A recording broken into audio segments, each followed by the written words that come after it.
It'll arrive, the dictionary of obscure sorrows, a collection of words, feelings that we feel but had no language to express.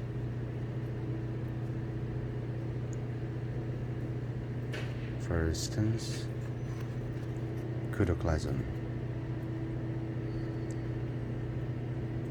a warning to Icarus as he stretched out his wing for the first time. Don't fly too near to the sun nor the sea. One will melt the wax, and the other weight down the feathers. Keep to the middle course. Most of the time, your confidence carries on something like that, in a kind of self-correcting balance. Some days you wake up with your head in the clouds and you have to remind yourself to stay grounded. Other days you're just barely slogging through, hoping something can lift your spirits. But it's not always that simple. Sometimes you have no idea what to think about yourself, feeling somehow better than everybody, but not good enough for anybody. Which is actually when you are at most precarious, feeling overdue for a correction. Something throws you off balance and you slip into a spiraling self-doubt, picking apart your wings, trying to figure out if your feathers are still attached.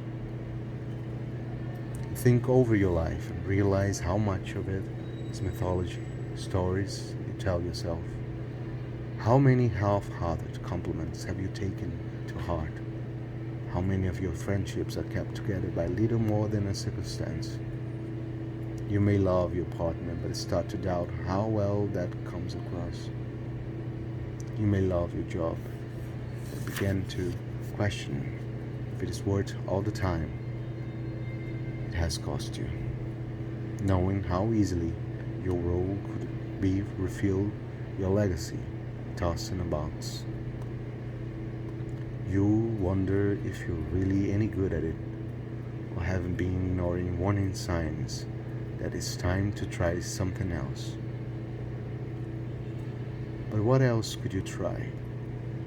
How much do you really know about your interests?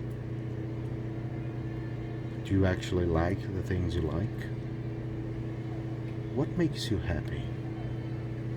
Surely it should be enough to sit by a pond in the park, watching the ducks, living in the moment. Well, what does that do for anybody? Where is the line between self-actualization and self-indulgence?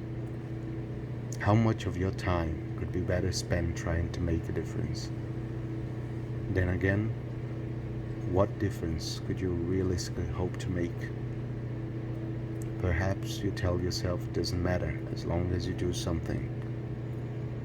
But wouldn't that only prove you were doing it just for yourself, not for some greater cause? So where does that leave you? You begin to wonder if you spend your entire life buoyed by air delusions, coasting along on unearned confidence.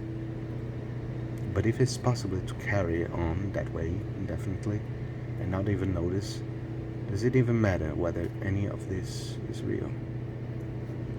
Maybe your self-mythology is no different than any other mythology. It's a story that changes in telling, evolving over time. Whatever resonates will stay and what doesn't will fall away. To pick away at the little truth is to miss the point of it, miss the joy of it.